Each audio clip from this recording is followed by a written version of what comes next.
શું કર્યું લેસનમાં, હોમવર્કમાં, વાંચનમાં શું કર્યું? એમ સામાયિકમાં વાંચ્યું નથી કાંઈ?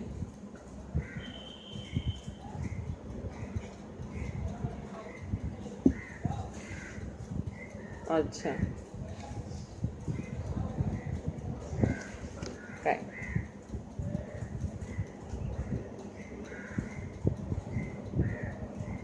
સારું રહ્યું ને, ત્યારે સમજાયું ને, મેઇન તો એ જ.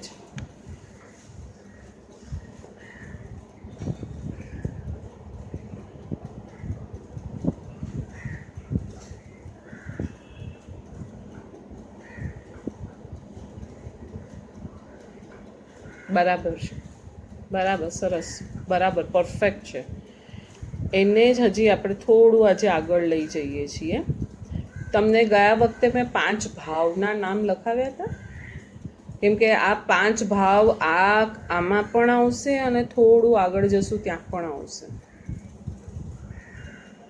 આપણે લગભગ ક્ષાયોપશમિક ભાવ, ક્ષાયિક ભાવ લખ્યો હતો, એ લખ્યો હતો, ઔદયિક ભાવ પણ લખ્યો હતો, બરાબર છે ને? તો એ જ આપણે આજે થોડું એને જ લઈએ 6થા શ્લોકથી. પછી હું તમને બીજા 2 ભાવ છે ને એના નામ પછી લખાવી દઉં. આપણે લાસ્ટ ટાઈમ જે ક્ષાયોપશમિક ભાવની વાત કરીને એના આધારે જ આ 6થો શ્લોક છે. ક્રિયા અષ્ટકનો 6થો શ્લોક એના માટે જ છે કે ક્ષાયોપશમિક એટલે શું, અને ક્ષાયોપશમિક ભાવ એટલે શું, અને ક્રિયામાં પણ ક્ષાયોપશમિક ક્રિયાની જરૂરિયાત શા માટે છે, શા માટે આપણે ક્ષાયોપશમિક ભાવને પકડી રાખવાનું છે. તો તમે હવે મને પહેલાં 3 ભાવની તમે શું વ્યાખ્યા લખી હતી આપણે લાસ્ટ ટાઈમ, એ મને કહો તમે. આપણે લખાવી છે તમને. ઔદયિક ભાવની વ્યાખ્યા શું લખી હતી? કર્મનો ઉદય, એ પ્રમાણે જીવ વર્તે એને ઔદયિક ભાવ કહેશું. ક્ષાયોપશમિક ભાવ એટલે શું? કર્મની સામે જે લડત માંડી અને અંદરના ગુણોને પણ માણતો રહે છે એને કહીશું ક્ષાયોપશમિક ભાવ. અને ક્ષાયિક ભાવ એટલે શું? કે હવે સર્વથા કર્મની ગુલામી જતી રહી અને આત્માની શુદ્ધિ જેવી છે એવી જ એને પ્રાપ્ત થઈ, એને શું કહેશે? ક્ષાયિક ભાવ. આટલું ક્લિયર થયું? હવે ક્ષાયોપશમિક ભાવ જે છે, અને અહીંયા આપણે આ ગાથામાં જોશું તો એ કઈ રીતે આપણને ઉપયોગી થાય છે. ક્ષાયોપશમિક ભાવો આપણને કઈ કઈ રીતે ઉપયોગી થાય છે. તો પહેલી વાત એ છે કે કર્મ સામે જ્યારે આપણે લડત માંડીએ છીએ ત્યારે એ કર્મની સામેની જે લડતો ઊભી કરીએ છીએ એ લડત આપણને ક્યાં સુધી લઈ જઈ શકે છે? તો જેટલા પ્રમાણમાં આપણો ક્ષાયોપશમિક ભાવ સ્ટ્રોંગ હશે એટલા પ્રમાણમાં આપણને ક્ષાયિક ભાવ સુધી એ લઈ જશે. થયું ક્લિયર? હા,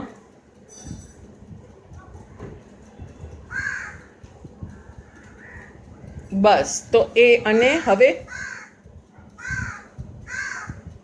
બસ એ જ હવે આમાં લે છે કે ક્ષાયોપશમિક ભાવને સ્ટ્રોંગ રાખીને તો તું જો આગળ વધે છે તો તારા કર્મ ક્ષય કરીને ક્ષાયિક ભાવ મળે છે. પણ ક્ષાયોપશમિક ભાવને ઢીલો પાડી દે છે. આમાં સરસ શબ્દ વાપર્યો છે કે એને જો તું ઢીલો પાડી દે છે તો તું તરત અશુભ ભાવમાં પણ જતો રહે છે. ખ્યાલ આવ્યો? એટલે અહીંયા ક્ષાયોપશમિક ભાવની મહત્તા જ્ઞાની ભગવંતોએ કેટલી બધી રાખી. જે આપણે ઔદયિક ભાવમાં નથી જવાનું, એ તો ટોટલ મિથ્યાત્વ અવસ્થા છે કે આપણે ઔદયિક ભાવમાં જવાનું જ નથી. હવે ટોટલ મિથ્યાત્વ અવસ્થામાં ઔદયિક ભાવમાં નથી જતા, પણ ક્ષાયોપશમિક ભાવને સમજ્યો પણ નથી કે આ સમ્યક્ત્વથી મને પ્રાપ્ત થશે અને સમ્યક દર્શનથી હું આગળ જઈ શકીશ, તો આ પણ મને નથી ખબર. એટલે ક્ષાયિક ભાવની તો ખબર નથી જ, ટોટલ ખબર જ નથી મને. એટલે કર્મના ઉદય પ્રમાણે હું ધર્મ કરું છું. કર્મના ઉદય પ્રમાણે જો હું ધર્મ કરું છું તો એ મને સમ્યક્ત્વ નથી અપાવી દેતું, પણ ક્ષાયોપશમિક ભાવના આધારે જો હું ધર્મ કરું છું એ મને સમ્યક દર્શન અપાવે છે. પકડાયું?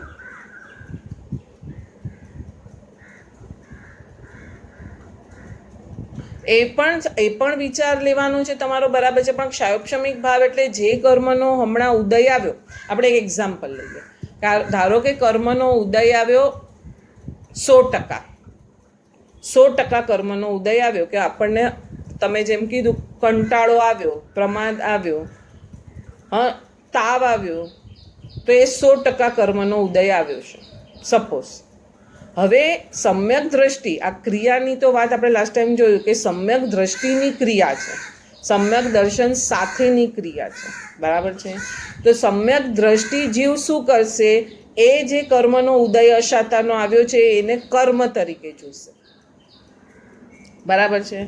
પોતાનું જે જીવ તત્વ છે એને જુદું જોશે, જીવ તત્વને જુદું જોશે અને કર્મને જુદું જોશે, બંનેને જુદા જોશે. પણ તાવની માત્રા એટલી બધી છે કે જે રોજિંદી ધર્મ ક્રિયા કરે છે, એટલે જીવને જોવાની, ધ્યાન કરવાની, લોગસ કાવસક કરવાની, અંદર શાંત રહેવાની, જેટલી ક્રિયા રોજ કરે છે, અત્યારે 100% જે કર્મનો ઉદય આવ્યો છે એમાં એ ટકી નથી શક્યો. પણ 40% તો કર્યું, 60% કર્મને સરેન્ડર થઈ ગયો. તો શું થયું, જેટલો ક્ષય કરવી અને જેટલું અંદરનું મેળવવાનું હતું એટલું મેળવ્યું. મેળવી શકતો તો વધારે, પણ કર્મનો ઉદયનો હુમલો એવો છે કે બધું ન મેળવી શક્યો, પણ થોડુંક જ મેળવ્યું. તો આને શું કહેવાય, ક્ષાયોપશમિક ભાવ. એટલે ક્ષાયોપશમિક ભાવમાં હંમેશા જીવ પોતે શું કરે છે, જેટલું મેળવવું જોઈએ એટલું નથી મેળવી શકતો, કર્મને સરેન્ડર થઈ જાય છે થોડો. આટલું જ થોડુંક જ 20%, 10% જેટલું ક્ષય જેટલું કરે છે કર્મ, એટલું જ અંદરથી એને એનો માલ મળે છે, વધારે માલ મળતો નહીં. જ્યારે ક્ષાયિક ભાવમાં શું થાય છે, કર્મને જે કરવું હોય એ કરે, હું હવે મારું આ મેળવીને જ રહીશ, એટલે આ પૂરું તૂટી જાય છે અને અંદરના ગુણ પણ પૂરા મળી જાય છે. એટલે આ બે ભાવમાં બરાબર સમજવાનું છે કે જ્યારે ક્ષાયોપશમિક ભાવો ચાલતા હોય છે જીવને, તો એક ફાયદો એને એ કરાવી દે છે કે આપણે કહીએ ને 10 રૂપિયા ભેગા કરીને પણ 100 રૂપિયા ભેગા કરી લેશે. પકડાયું? 10 રૂપિયા ભેગા કરીને પણ 100 રૂપિયા ભેગા કરી લેશે. કોક જીવ એવો છે કે સીધો 100 રૂપિયા ભેગા કરી લે છે, તો એક ક્ષાયિક ભાવવાળો થઈ ગયો. પેલો થોડું કર્મની સામે, હુમલા સામે પણ ટકીને પોતાનો માલ લે છે, ભલે 90% જવા દે છે, પણ 10% તો 10% કરે છે પ્રયત્ન. તો એ શું છે, શુભ ક્રિયામાં, શુભ ભાવમાં ટકી રહ્યો છે. નહીતર શું થશે, જો ઢીલો પડી ગયો, 10% રોજ કરતો તો હવે સીધો 1% પર ગયો, તો 9% પાછો પડી ગયો, અને 9% જે પાછો પડ્યો ને એમાં 1% એ ક્યારે જતો રહેશે ને એને ખબર નહીં પડે. ખ્યાલ આવ્યો? એટલું બધું ક્ષાયોપશમિક ભાવનું મહત્વ છે કે આપણે ધારો કે એક્ઝામ્પલ લઈએ, પ્રભુનું એક્ઝામ્પલ લઈએ કે પ્રભુએ દીક્ષા લીધી, બરાબર છે. ત્યારથી માંડીને પ્રભુને કેવળ જ્ઞાનનો થયું, એટલે કે ઘાતી કર્મનો સર્વથા ક્ષય થયો. તો એ બે વચ્ચે શું આવ્યું, ક્ષાયોપશમિક ભાવ જ આવ્યો. પકડાયું? પ્રભુએ દીક્ષા લીધી ને 12.5 વર્ષ સુધીની સાધના જે પ્રભુએ કરી, તો એમાં કયા ભાવથી પ્રભુએ સાધના કરી? જો ક્ષાયિક ભાવની સાધના કરી હોત પ્રભુએ, તો તરત જ કેવળ જ્ઞાન આવી જાત.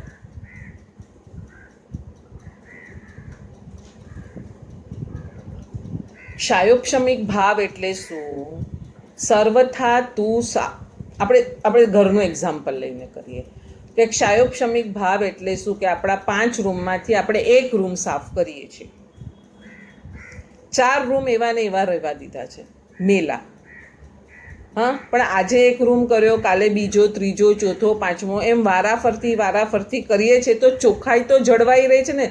ઘર સર્વથા તો ગંદુ નથી જ રહેતું ને, બરાબર છે. પણ રોજ જે 5 રૂમ સાફ કરતા હોય એની તરતમતા અને 1 રૂમ કરીએ છીએ એની તરતમતામાં તો ભેદ પડશે જ ને, પડશે. આટલું ક્લિયર થયું? હવે આગળ પ્રભુ જે સાધના કરે છે એ શું છે, કર્મ સામેની જે લડત માંડે છે, તો એક ધાડે પ્રભુના નથી, 12.5 વર્ષ લાગ્યા છે પ્રભુને કર્મ તોડતા. તો આ શું થઈ, પ્રભુની ક્રિયા થઈ. કઈ ક્રિયા થઈ? ક્ષાયોપશમિક ભાવથી અંદરનો જેટલો સફાયો થઈ શકે છે એટલું ધીરે ધીરે ધીરે ધીરે ધીરે ધીરે આગળ વધવાની પ્રભુની ક્રિયા થઈ. અને છેલ્લે એક પોઈન્ટ એવો આવ્યો કે હવે ઘણો બધો કચરો નીકળી ગયો. કોના આધારે? ક્ષાયોપશમિક ભાવના આધારે ઘણો બધો કચરો નીકળી ગયો. હવે થોડો હતો એ ધાડ દઈને કાઢી કાઢ્યો એટલે શું થયો? ક્ષાયિક ભાવ થઈ ગયો.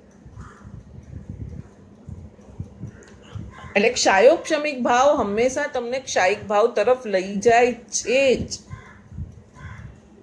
પણ તમે ક્ષાયોપશમિક ભાવને ઢીલો પાડી દો તો શું થશે? ઔદયિક ભાવ કર્મના ઉદયમાં લઈ જશે ને કોઈ સફાયો કરવા જ નહીં દેશે. પકડાયું? એટલે ક્રિયા કઈ કરવાની છે? ક્ષાયોપશમિક ભાવને મંદ ન પડવા દેવો એ ક્રિયા છે. હવે એ લોકો એમ પકડાવશે આપણને.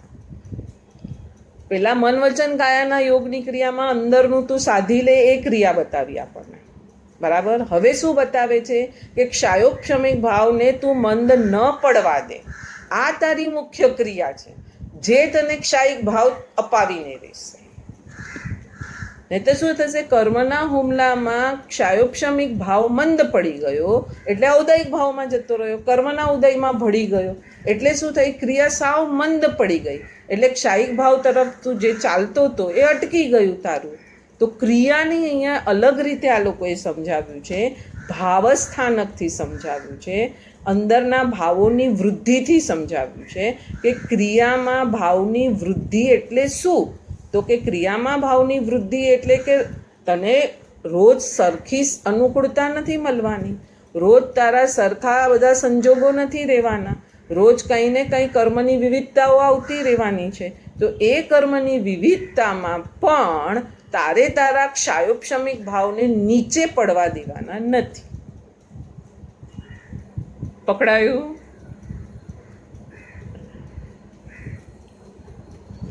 હા. એટલે અહીંયા એ લોકોએ ભાવથી ક્રિયાને સમજાવી. પહેલા તો મન વચન કાયાના યોગથી સરખા સમજાવી, આગળ જે આપણે જોયું હતું એ પ્રમાણે. અને મન વચન કાયાના યોગની ખાલી ક્રિયાને પણ ના પાડી દીધી, એની સાથે અંદરની ક્રિયા પણ તારે કરવી પડશે. તો હવે અંદરની ક્રિયા શું કરવાની છે એને વધારે ડિટેલમાં સમજાવે છે કે અંદરની વધારેની ક્રિયા આ છે કે કર્મના જે બી હુમલા આવે છે ત્યારે તું સાવ પ્રમાદમાં, સાવ આળસમાં ન જતો રહે, પણ થોડો તો તારો ક્ષાયોપશમિક ભાવ ચાલુ જ રાખ. કે આજે કર્મનો હુમલો આવે છે તો 5% કર્યું, રોજ તું 20% કરતો હતો. કેમ કે ક્ષાયિક ભાવ નથી ને, ક્ષાયોપશમિક ભાવમાં તો થોડું થોડું જ થશે. ક્ષાયિક ભાવ સર્વથા તોડી આપશે, પછી તો કોઈ ક્રિયાની જરૂર પણ નથી રહેતી. તો અહીંયા તું ધીરે ધીરે જે કરી રહ્યો છે એમાં કર્મના હુમલામાં મંદતા ધારો કે આવી, એના કારણે જો મંદતા આવી તો સર્વથા પ્રમાદ નહીં કરતું, એ આપણને અહીંયા કહે છે. પણ તારી ક્રિયાને તું ચાલુ જ રાખ.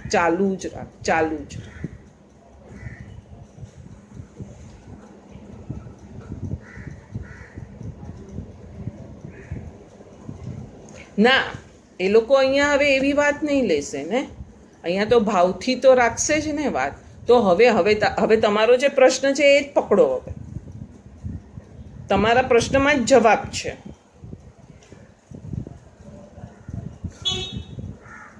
તમે શું કીધું? ભાવ છે કે નહીં છતાં પણ હું ક્રિયા ચાલુ રાખું, તો મેં ના પાડી.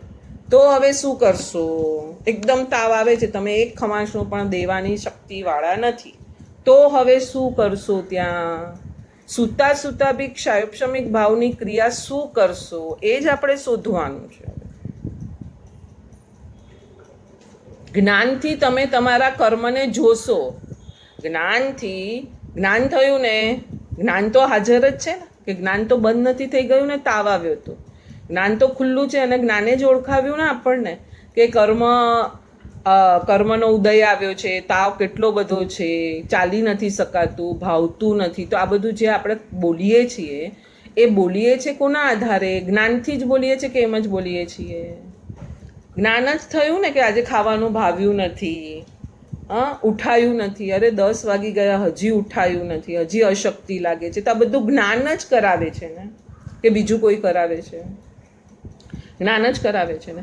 હવે આ જ્ઞાનને પકડો અને આ બાજુ આ કર્મને પકડો, આ બેને પકડવાનું છે. આ ક્રિયા થઈ શાયોપશમિક ભાવની સૂતા સૂતા પણ.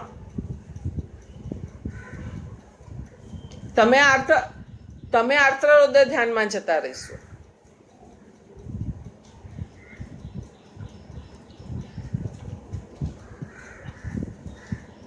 હા, કેમ કે એ લોકોએ આગળ આપણને શું શીખવાડ્યું કે મન વચન કાયાથી જે ક્રિયા થાય છે એમાં તારે અંદરનો માલ લેવાનો છે.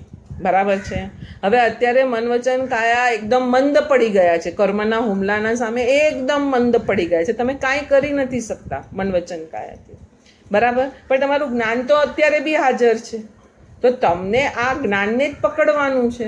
આમ પણ તમે અહીંયા શુભ યોગમાં હતા તો પણ જ્ઞાનને પકડવાનું હતું. અશુભ યોગ ચાલે છે તો પણ જ્ઞાનને તમે પકડી શકો છો. તો તમે કેમ છોડી દો છો? એ લોકોનું શાસ્ત્રકાર મહોપાધ્યાય આપણને આટલું સરસ સમજાવ્યું છે. એક્ઝેક્ટ. બસ બસ. તો એ તમારી ક્ષાયોપશમિક ભાવની ક્રિયા થઈ ગઈ.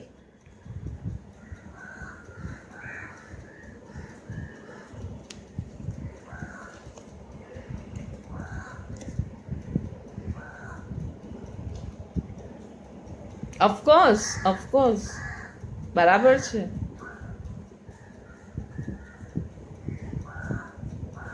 હા, કરવાનું છે. મેઇન જે કામ કરવાનું છે એ કામ તો ચાલુ જ છે ને અંદર પણ. પકડાયું? નહીં તો શું થશે? તાવ બહુ આવ્યો છે, હવે કાંઈ જ કરવું નથી તો તમે કર્મના હુમલાને સરેન્ડર થઈ ગયા, પતી ગયું. શાયોપશમિક ભાવ આખો મંદ પડી ગયો તમારો. તો કર્મ હવે તૂટશે કેવી રીતના? તમે જ કહો મને. પકડાયું? તો જ્ઞાન હર સમય જે હાજર છે, એ હર સમય જે જ્ઞાન હાજર છે એ કર્મ શુભ ચાલે છે કે અશુભ ચાલે છે, બંનેને જોનારો તો અરીસો જ છે. હું તૈયાર સારી થઈને અરીસા સામે આવી કે લગર વગર અરીસા સામે આવી, તો અરીસો તો અરીસો જ છે. એણે મને બતાડ્યું કે સારી તૈયાર થઈ છે ને અત્યારે ખરાબ તૈયાર થઈ છે કે નથી તૈયાર થઈ. તો અરીસાએ જ બતાડ્યું ને. તો અરીસાએ એનું કામ બરાબર કર્યું. તો ક્ષાયોપશમિક ભાવ આ જ છે કે સારા શુભ ક્રિયામાં છે તો પણ તારે જ્ઞાનને પકડવાનું છે. કર્મનો હુમલો તીવ્ર છે તો પણ તારે જ્ઞાનને પકડવાનું છે. 2 વખત તું જ્ઞાનને પકડી શકે છે. હવે તમે મને કહો, ભગવાનને શું કર્યું હશે કાનમાં ખિલ્લા ઠોકાયા ત્યારે, પગમાં અગ્નિ રંધાયો ત્યારે?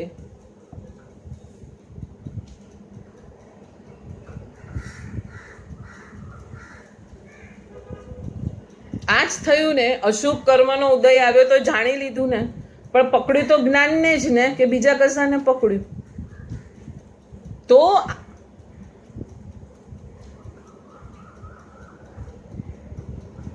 બરાબર. તો હવે આ જે જ્ઞાન પકડાઈ ગયું, તો એ જ ક્ષાયોપશમિક ભાવ પ્રભુનો કન્ટિન્યુઅસ ટેન્સમાં ચાલુ રહ્યો ત્યારે ક્ષાયિક ભાવ 12.5 વર્ષે આવીને ઊભો રહ્યો ને. હવે ક્લિયર થયું આખી ચેનલ મારે જે સમજાવવાની હતી એ તમને?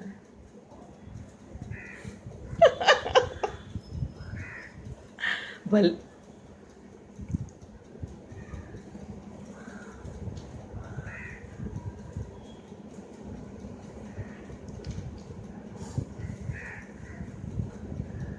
પણ આજે આપણને આટલી સમજ તો પડીને કે ક્ષાયોપશમિક ભાવ હું માંદગીમાં, શુભમાં, અશુભમાં ગમે ત્યાં તીવ્ર કરી શકું છું. આટલું ક્લિયર થયું ને તમને? બસ આ મેઇન જરૂરી છે. નહીં તો શું થશે કે અરે હવે શું કરું, હું શું કરું, હવે આમ બી નથી કરી શકતી, આજે આ બી નહીં થયું, આજે ચોવ્યાર બી નહીં થયું. તો એ આર્તરોદય ધ્યાને તમને ઉલટાના જૂના કર્મના ઢગલામાં નવા કર્મના ઢગલાને વધારી દીધા. એટલે પ્રભુની સાધના સમજવી હોય ને તો આ આખો ભાવ આખો ક્લિયર તમે સમજો ને તો આખી પ્રભુની સાધના બરાબર સમજાય. કેટલા પ્રભુને ઉપસર્ગ આવ્યા આપણે પયુષણમાં વ્યાખ્યાનમાં સાંભળીએ છીએ ને. એક રાત્રિમાં 22 ઉપસર્ગ આવ્યા, આટલા મોટા ઉપસર્ગ આવ્યા. પ્રભુએ દીક્ષા લીધી ને બીજા દિવસથી જ ઉપસર્ગની હારમાળા શરૂ થઈ કે કેવળ જ્ઞાનના આગલા દિવસ સુધી ઉપસર્ગ ચાલતા હતા પ્રભુના. છે કે નહીં? છેલ્લો ઉપસર્ગ કાનમાં ખિલ્લા ઠોકાયાનો, ત્યાં સુધી એક સરખું ચાલ્યું. હા, હવે જો પ્રભુ ઉપસર્ગ વખતે પોતાની સાધના અટકાવી દે તો, ક્ષાયોપશમિક ભાવ અટકાવી દે તો, આપણે ખાલી એક વિચાર કરો તો થાત આ પરિપૂર્ણતા આવત ના. એટલે આ પ્રભુ બસ એક તો આપણે આગળ જ્ઞાન અને સમતા અષ્ટક ભણ્યા ને,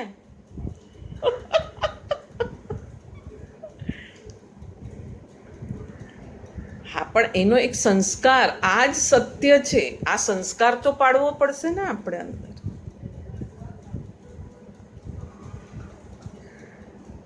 કેમ કે નહીતર તો શું થશે, અશુભનો સંસ્કાર તો હાજર ઊભો જ છે પડવા માટે એની ટાઈમ. એને કોઈ શીખવાડવું પડ્યું કે ક્રોધ કર, નાના બચ્ચાને કોઈ શીખવાડવું પડ્યું રડ, કોઈ આમ જૂટવવાની કોશિશ કર, આવું કંઈ શીખવાડવું પડ્યું? તો એ આર્થરોદય ધ્યાનના તો બધા સંસ્કાર અનાદિકાળથી ઔદાયિક ભાવના સંસ્કાર તો આપણામાં પડેલા જ છે બધી ગતિઓના. હવે આપણે આ ક્ષાયોપશમિક ભાવના જે સંસ્કાર છે એને તીવ્ર કરવાના છે, એને સ્ટ્રોંગ કરવાના છે.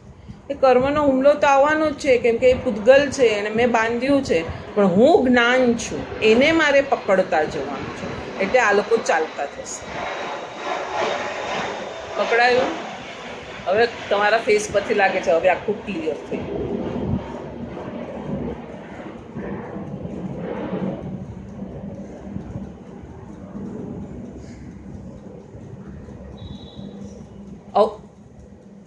શાયદ ત્રીજું આવશે.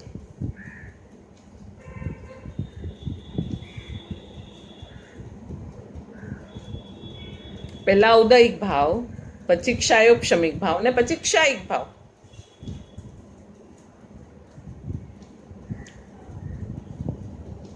ચોથું હમણાં આપણે નથી લેવું, હમણાં આ ત્રણને જ બરાબર પહેલા ઘૂંટવાના છે, પછી ચોથાને આપણે લઈશું.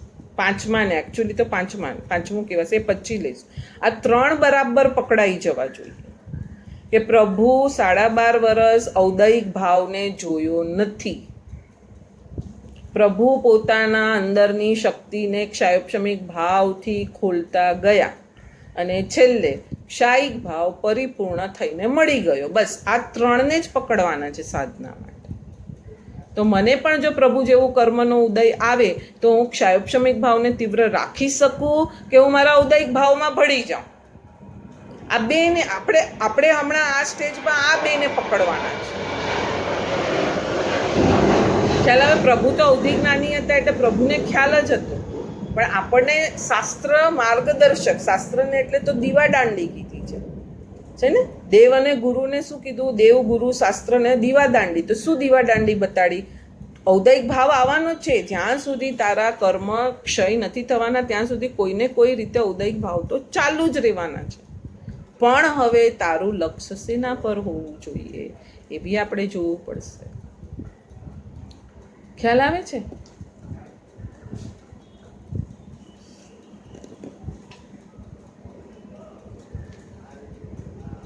બસ તારા જ્ઞાનને જોતી રે ખાલી. આ જ્ઞાન એ જ હું છું, એ ચોખ્ખું જ છે, એ નિર્મળ નીકળી રહ્યું છે, કર્મના હુમલાથી હમણાં ઢંકાયેલું છે, પણ કેવળ જ્ઞાન જેવું જ નીકળી રહ્યું છે અને હવે હું એને મેળવીને રહીશ. બસ આટલો લક્ષ્ય રાખવાનું છે. હવે આ લોકો ઘાણીમાં પીલાતા હશે ત્યારે કેવળ જ્ઞાન કેમ પ્રાપ્ત કર્યું હશે? વિચાર કરો. આ જ પદ્ધતિ, બીજી કોઈ પદ્ધતિ જ નથી.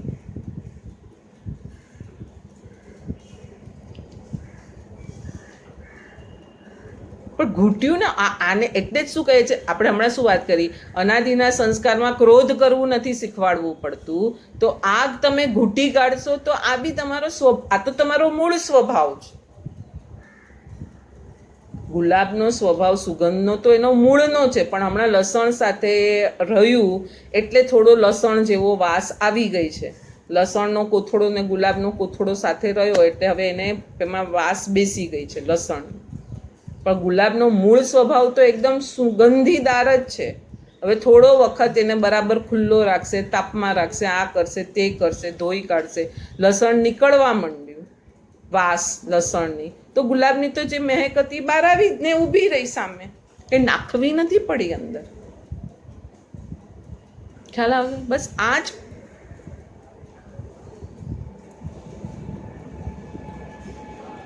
બસ. અને એના તરફ લક્ષ બી નથી રાખવાનું. આપણે ગુલાબની સુગંધ ખુલે એના તરફ લક્ષ રાખીએ કે લસણની વાસ જાય એના પર લક્ષ રાખીએ. કપડું મેલું થયું છે તો કપડું ઉજળું થાય એના પર લક્ષ રાખીએ તો ખબર તો પડી જ જાય છે ઓટોમેટિક મેલ નીકળી રહ્યો છે, પણ આપણું લક્ષ કપડું ઉજળું થાય એના તરફ છે. બસ એ રીતે મારા હાથમાં ગુણોથી ભારોભાર ભરેલો છે એનું લક્ષ રાખો તો આ કર્મ ઓટોમેટિક ચાલવા માંડશે, નીકળવા માંડશે. આ જ ક્ષાયોપશમી છે. કેટલો નાનો શ્લોક પણ બહુ મસ્ત છે. મેં વાંચ્યો ને તો મેં કીધું આને બરાબર સમજાઈ જાય, આ વસ્તુ જો આપણને બરાબર સમજાઈ જાય તો આપણને ક્યાંય વાંધો આવે નહીં.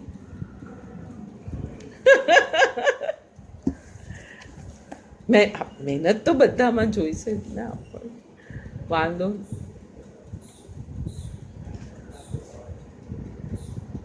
હા પણ ભલે હું એમ કહું છું સ્ટાર્ટિંગમાં 9% કર્મમાં ભળી ગયા, 9%, 9%, પણ 1% તો ઊભો કરો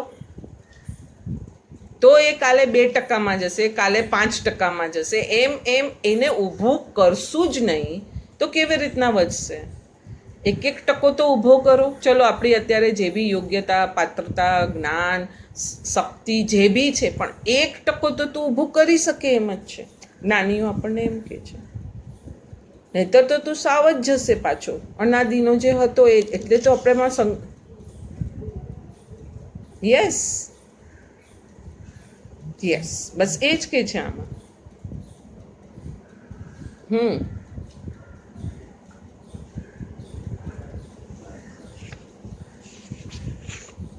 હવે જો આમાં પાછું બીજી એંગલથી આપણે આમ સમજીએ ને કે ધારો કે કર્મનો ઉદય આવે છે ત્યારે આપણે 1% પકડીને ચાલે. 10% પકડવાનું હતું પણ એના બદલે 1% પકડીને ચાલે કર્મના ઉદય વખતે. તો હવે પુણ્યના ઉદય વખતે એને 20% કરવાની બી આપણી આળસ છે. એટલે આપણે પાપમાં એ પ્રમાદ, પાપના ઉદયમાં એ પ્રમાદ અને પુણ્યના ઉદયમાં એ પ્રમાદ, બેવમાં લોસ આપણો. એ જ આ લોકો પકડાવે છે આપણને કે ખાલી તને કર્મનો પાપના ઉદયના હુમલાની તું પેલી શું કહેવાય આપણે લૂલીબાજી નહીં ચાલ, લૂપહોલ તું એ નહીં શોધ, કેમ કે તું પુણ્યમાં તને તો સારી ઓપોર્ચ્યુનિટી છે ત્યારે તું આ જ કરે છે પાછો. અને આમાં બીજી પ્રશમરતિ વગેરેમાં તો એમ આપ્યું છે કે પાપના ઉદયમાં તો તે થોડાક તો કર્મને યાદ કર્યા, પણ પુણ્યના ઉદયમાં તો તું કાંઈ કર્મને ક્યાંય યાદ કરવાય નથી નવરો બેઠો.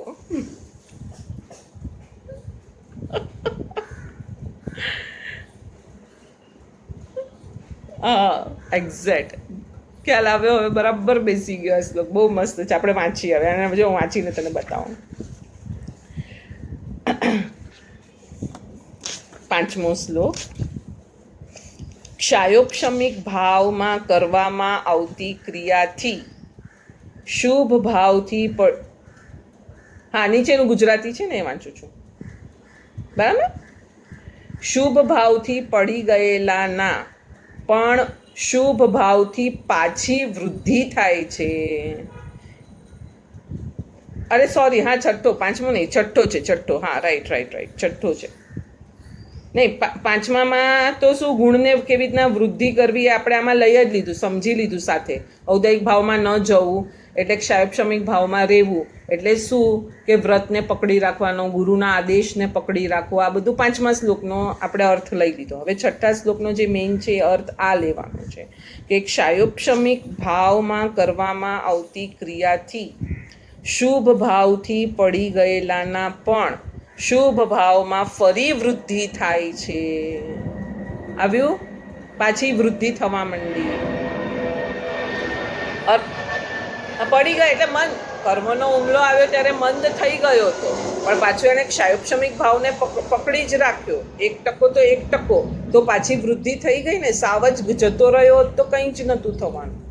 અર્થાત જેના શુભ ભાવો મંદ પડી ગયા છે, બરાબર, જેના શુભ ભાવ મંદ પડી ગયા છે તેના પણ શુભ ભાવો શાયોપશમિક ભાવની ક્રિયા કરતા કરતા વધે છે. આવ્યું ને? શુભ ભાવ મંદ પડી ગયો હતો. હા, આજે એકદમ તાવ આવ્યો તો 1% થયું, મંદ પડી ગયો હતો. પણ મેં આ ક્રિયાને છોડી નહીં તો કાલે તાવ જતો રહેશે તો મને ત્યારે જ થશે કે કાલે મારું આટલું જ થયું છે અંદરનું કામ, આજે હું થોડું વધારી દઉં. પણ સાવ આળસમાં ગયો હોત તો સાવ ધીરે ધીરે ધીરે ધીરે કાઢી જ નાખો. જેના શુભ ભાવો મંદ પડ્યા નથી, હવે પ્રભુને લેવાના છે. જેના શુભ ભાવો મંદ પડ્યા નથી તેના શુભ ભાવો તારામાં નથી, કાંઈ નહીં. જો હવે આ પ્રભુને લેવાનું. શુભ ભાવો મંદ પડ્યા નથી તો એ વધતા ચાલ્યા કે નહીં? એટલે બે રીતે ક્ષાયોપશમિક ભાવ આપણને હેલ્પફુલ થયો. તમે હવે હું તમને લખાવું છું એ લખી લો. હવે તમને સમજાઈ ગયું છે ને? લખતા લખતા બરાબર ક્લિયર થઈ જશે. શુભ પાંચમો અને છઠ્ઠો બંને સાથે લખજો શ્લોક. ક્ષાયોપશમિક ભાવ જીવને આંતરિક ક્રિયામાં ખૂબ ઉપયોગી છે.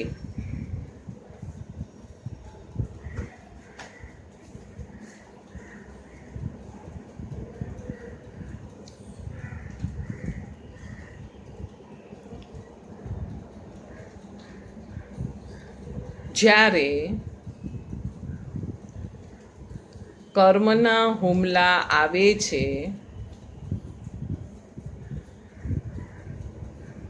ત્યારે ઔદયિક ભાવમાં ન ભળતા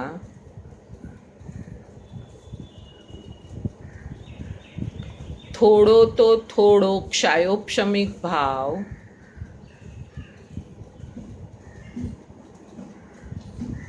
જો હાજર રાખ્યો છે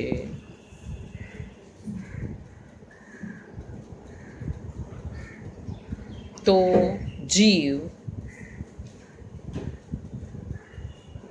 પાછો તીવ્ર પ્રગતિ કરી શકે છે.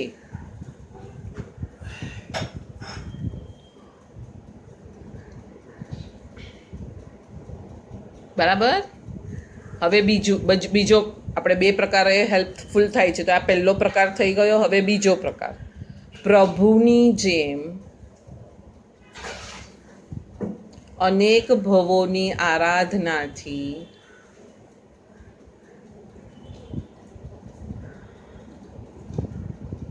જે જીવો દિવસે દિવસે ક્ષાયોપશમિક ભાવમાં જ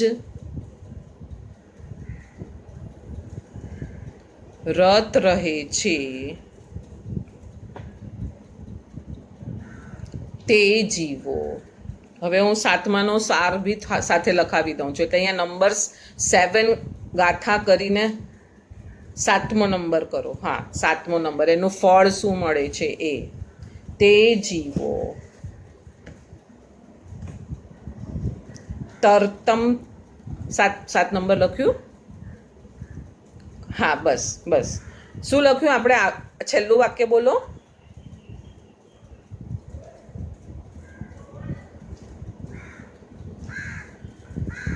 હા, તે જીવો. હવે 7 નંબર લખ્યું ને, ત્યાં લખો. તે જીવો સાધના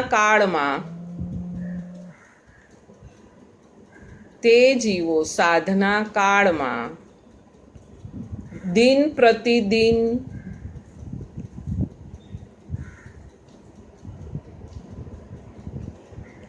ભાવસ્થાનકને ચડાવી રહ્યા છે.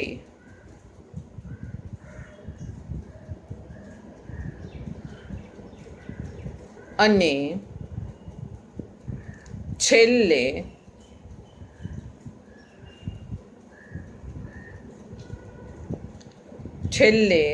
સ્થિરતાવાળું ભાવ સ્થાન એટલે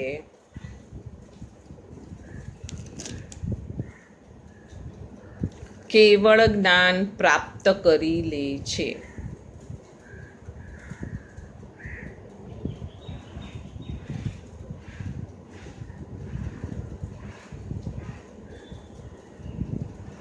આ રીતે ક્ષાયોપશમિક ભાવ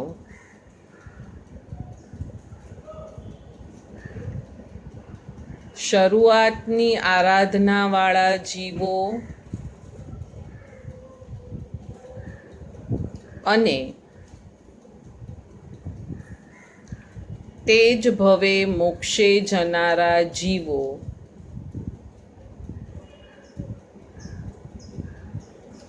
દરેકને ઉપયોગી છે, અથવા તો આરાધવો જોઈએ, કંઈ પણ શબ્દ આપણે આપણી સિમ્પલ લેંગ્વેજ માટે ઉપયોગી છે.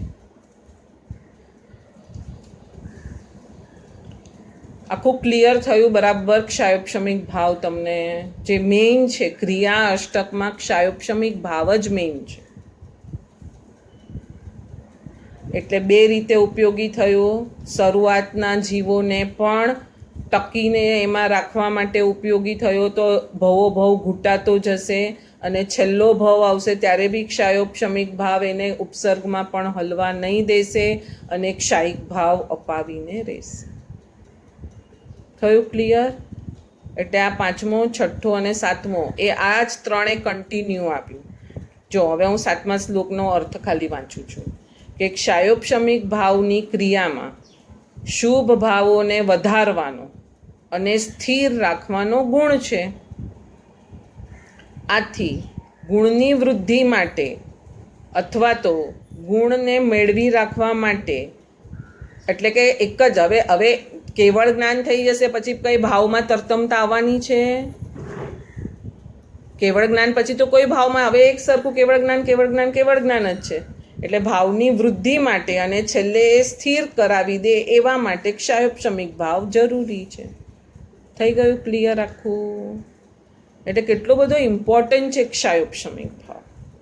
અને ક્ષાયોપશમિક ભાવ એટલે બે જ વસ્તુ યાદ રાખવાની છે, જ્ઞાન એ હું છું અને આ કર્મનો ઉદય છે, બંનેને જોતા ચાલવું એ જ ક્ષાયોપશમિક ભાવ છે.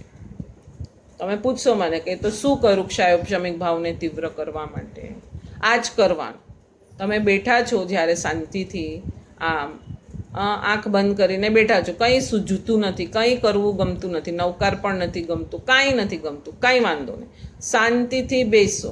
હમણાં જે કંઈ ભાવ આવે છે એને તમારું જ્ઞાનથી જોયા રાખો અને આ ભાવ કર્મના છે એમ ભેદ કરો. આ જ્ઞાન એ હું છું એમાં સ્થિર થતા જાઓ. હવે તમે જુઓ 5 મિનિટ પછી તમને કોઈ વિચાર જ નહીં આવે, કેમ કે તમે જ્ઞાનને પકડ્યું છે.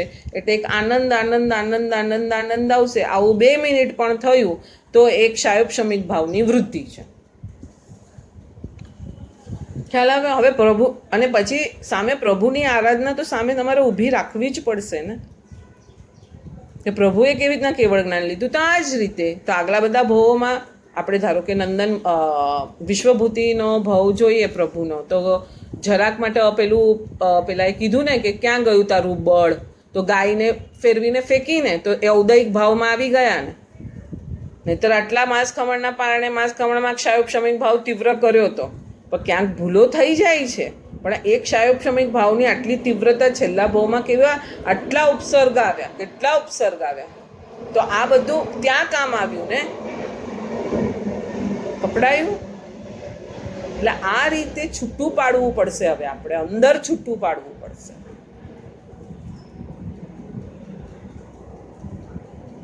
બસ જ્ઞાનને તો દીપક કીધો જ છે ને, જ્ઞાન જ દીપક છે.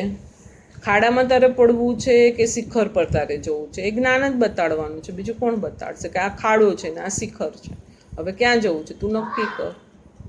ખ્યાલ આવે? આ ક્લિયર થવું બહુ જરૂરી છે દક્ષા. નહીંતર આ નહીં ક્લિયર થાય ને તો આગળ જે આ લોકોને હજી સમજાવવું છે ને આપણને કે કેમ કે હવે એ લોકો આગળ છે ને ક્ષાયોપશમિક ભાવમાં તું શુદ્ધિ કઈ રીતે કર એ લેશે. હવે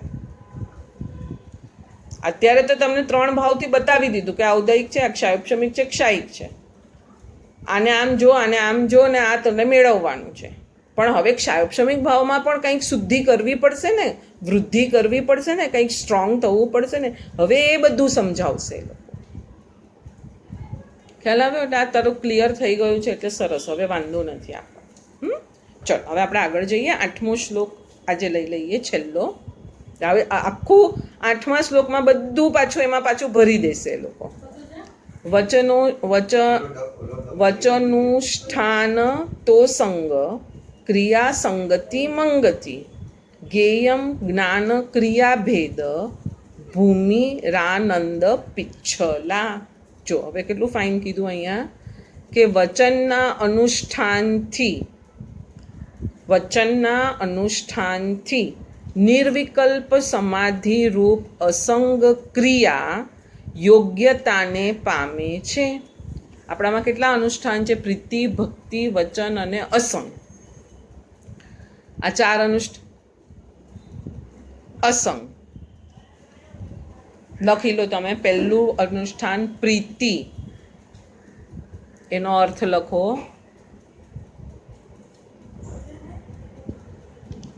આત્માનું ગમવું. આપણે જ્ઞાનસારની દ્રષ્ટિએ આખું લખીએ છીએ આ. બીજું લખો ભક્તિ,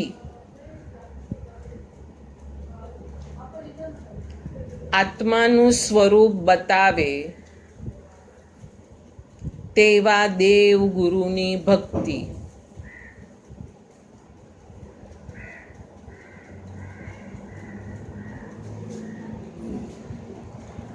પછી ત્રીજું વચન,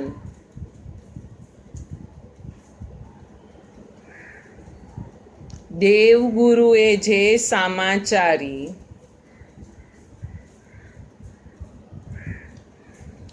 આત્માને પામવા માટે બનાવી છે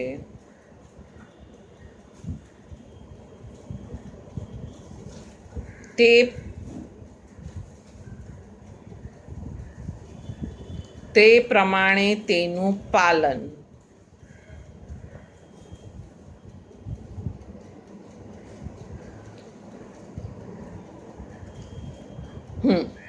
વચન પ્રમાણેનું પાલન. અને ચોથું અસંગ. હવે તમે મને આની વ્યાખ્યા કહો.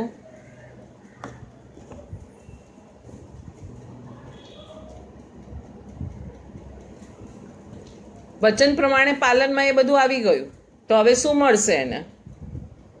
કર્મનો સંગ છૂટી ગયો, દેવગુરુ બી છૂટી ગયા અને પોતાનું જે રૂપ હતું એ મળી ગયું. હા, કંઈ બધું છૂટી ગયું. દેવગુરુ બી છૂટી ગયા, કર્મ બી છૂટી ગયા, બધું છૂટી ગયું. પોતાનું સ્વરૂપ મેળવી લીધું. બરાબર? ક્લિયર? લખો. છેલ્લી અસંગ ક્રિયા છે. હા, લખો. હા, હવે તેને પોતાનું આખું સ્વરૂપ સમજાઈ ગયું.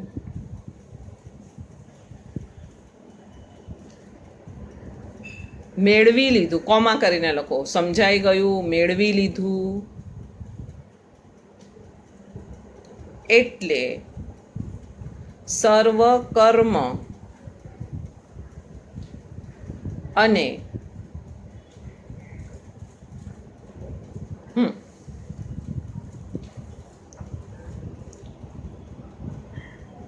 અને દેવગુરુ પણ છૂટી ગયા. કેમ કે તે પોતે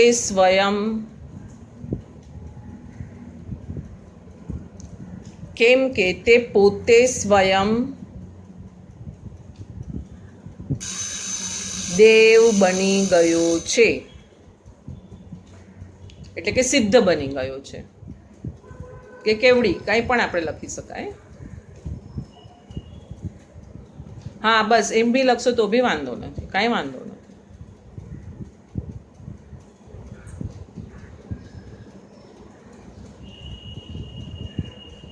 એટલે પ્રીતિમાં શું આવ્યું?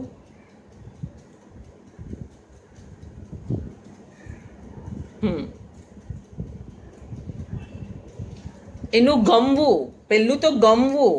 નહીં તો ઘણા લોકો શું કે, આપણા ક્લાસમાં જ શું કે બધા, ભાવનાબેન બહુ આત્માની વાતો નહીં કરવાની, બહુ તમારું હાઈ જાય છે, કાંઈ સમજાતું નથી શું ચાલે છે. આત્માનું ગમવું ને ત્યાંથી જ શરૂઆત થશે. હવે આત્મા, મને મારો આત્મા જ નથી ગમતો, મને જો બહારનું બધું ગમે છે તો મને મારો આત્મા નથી ગમતો, એ પ્રૂવ થઈ જ જાય છે ને. એટલે આત્માનું ગમવું શરૂ થશે, પછી સ્ટેપ બાય સ્ટેપ જવાશે. પહેલાં તો ના, મને એમ થવું જોઈએ, ઉહાપો થવો જોઈએ કે નહીં આત્મા કંઈક છે ને એના માટે હું આ બધો ધર્મ કરું છું, એના માટે કેવલી ભગવંતોએ આ જૈન ધર્મ સ્થાપ્યો છે, એના માર્ગ શું છે એ સમજવા માટેનો પ્રયત્ન કરો, એ આત્માનું ગમવું થયું. પછી શું આવ્યું? પ્રીતિ પછી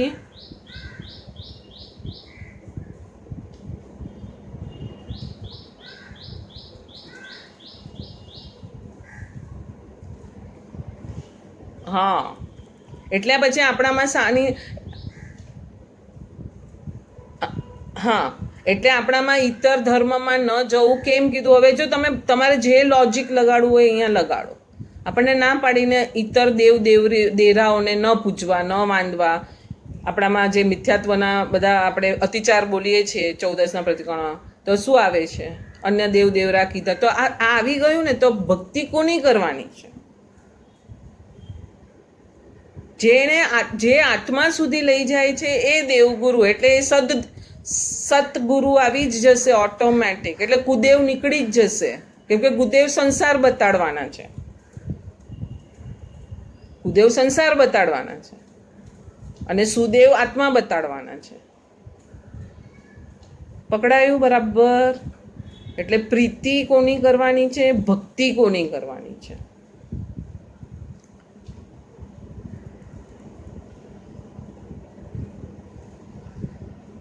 નહીં, હજી સરખું કરો. જે દેવ અને ગુરુ આત્મલક્ષી ધર્મ બતાવે એની જ ભક્તિ કરવાની છે, બીજા કોઈની નહીં.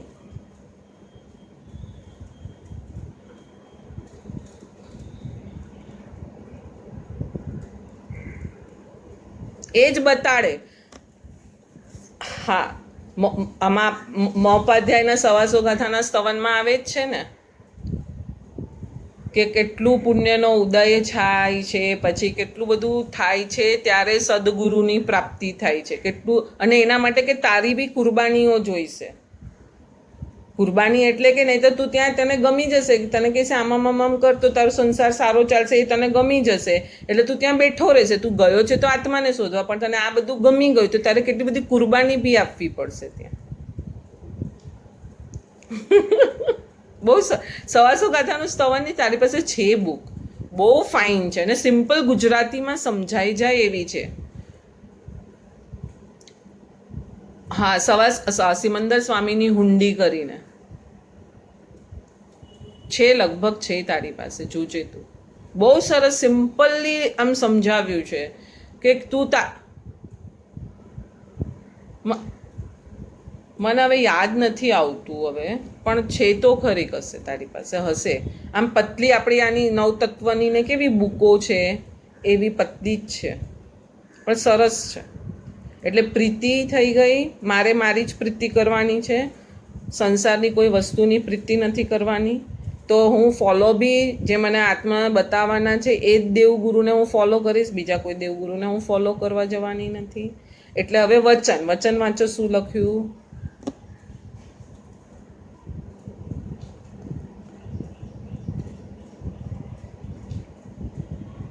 બરાબર આવી ગયો. ક્ષાયોપશમિક ભાવ અહીંયા આવ્યો, અહીંયા ક્ષાયોપશમિક ભાવ આવ્યો ફોલો કરવાનો. સામાચારી એટલે કે રૂલ્સ. પછી વ્રત પણ આવી ગયા, ભેદ જ્ઞાન પણ આવી ગયું, જે લેવું હોય બધું અહીંયા આવી ગયું. ક્ષાયોપશમિક ભાવ વચન અનુષ્ઠાનમાં આવી ગયો. બરાબર. અને છેલ્લે શું આવ્યું? અસંગ.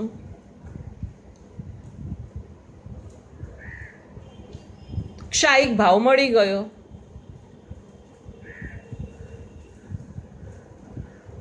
થઈ ગયું ક્લિયર? બસ આ ચાર સ્ટેપને પકડી રાખવાના છે. એમાં પહેલા સ્ટેપમાં એન્ટ્રી થવાની છે. હા,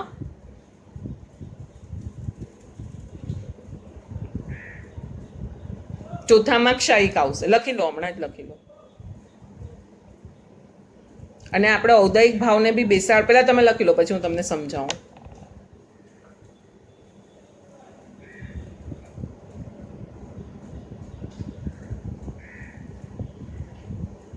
હા, હવે ઔદયિક ભાવને બી બેસાડશું. પહેલા બે સ્ટેપમાં પુણ્યના ઉદયે આત્મા શબ્દ ગમે છે. લખી લો. આ ઔદયિક ભાવ. હા, એ બી હેલ્પફુલ છે ને. આપણે પુણ્યને હે અને ઉપાદેવ બેવમાં મૂક્યું છે ને.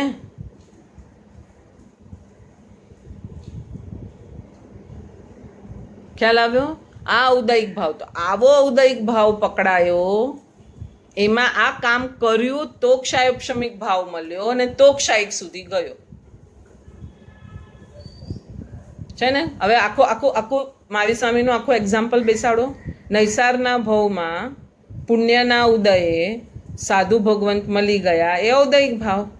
નવકાર મંત્ર મળ્યો, એ બી ઔદયિક ભાવ. હવે એનું ચિંતન મનન ચાલુ કર્યું, એક ક્ષાયોપશમિક ભાવ. એ ભાવથી શરૂ કર્યું તો 27મા ભાવ સુધી ક્ષાયોપશમિક ભાવ કેટલો તીવ્ર તીવ્ર તીવ્ર તીવ્ર થયો, તો છેલ્લા ભાવમાં ક્ષાયિક ભાવ મળી ગયો. આવી ગયું, એકદમ સિમ્પલ ગણિત થઈ ગયું.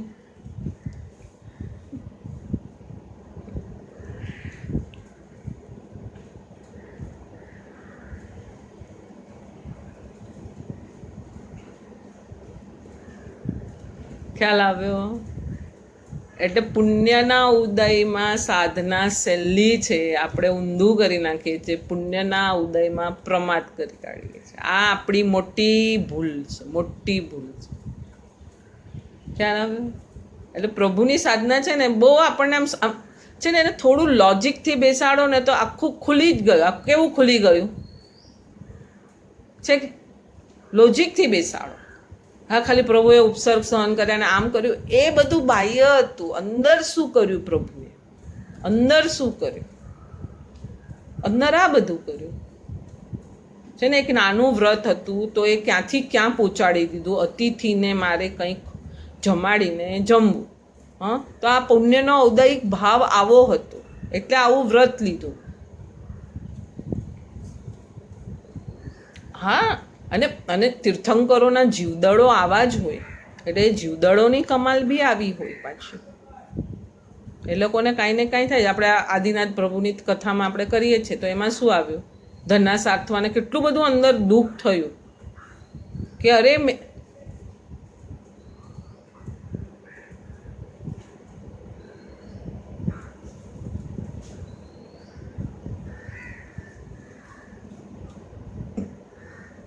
હા, એટલે શું આપણે આમ ખબર હોય પણ એટલે એમાં બી બધા ભાવનું શોર્ટમાં તો લઈ લઈશ, પણ મેઇન જે ભાવ છે, જીવાનંદ વૈદ્યનો ભાવ છે, વચ્ચે એક વજ્રનાભનો ભાવ આવે છે, એ બધા ભાવોમાં જે કામ કર્યું છે ને પ્રભુએ આ ક્ષાયોપશમિક ભાવનું, એ બહુ સરસ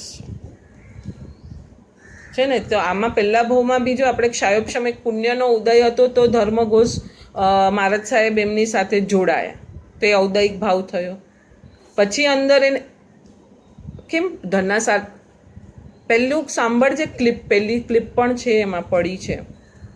હા હા, અને પછી હવે એને અંદર પેલું દુઃખ થાય છે, અરે મેં આવા ગુણવાનની ભક્તિ ન કરી, ભક્તિ ન કરી, ભક્તિ ન કરી. આ એનો સામાન્ય ક્ષાયોપશમિક ભાવ છે. અને સમ્યક દર્શન મળી ગયું, હવે તો ધડ ધડ ધડ ધડ ધડ જશે.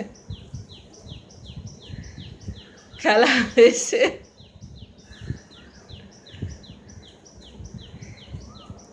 એટલે ભાવસ્થાનક જ સૌથી ઇમ્પોર્ટન્ટ વસ્તુ છે. આપણે યોગ સ્થાનકને ઇમ્પોર્ટન્ટ માનીએ છીએ, મન વચન કાયાને. પણ મન વચન કાયા એ પ્રમાણે હશે જ, ભાવ સ્થાનનો જેવો પલટો હશે એવું મન વચન કાયા થઈ જ જશે. મનમાં પ્રભુને વંદન કરવાનું મન થયું, એ ભાવ સ્થાન આવ્યું, તો કાયા બે હાથથી જોડીને વંદન કરવાની જ છે. એટલે ભાવ સ્થાન બહુ જરૂરી, બહુ ઇમ્પોર્ટન્ટ છે. બરાબર? હા. હમ હમ હમ હમ હમ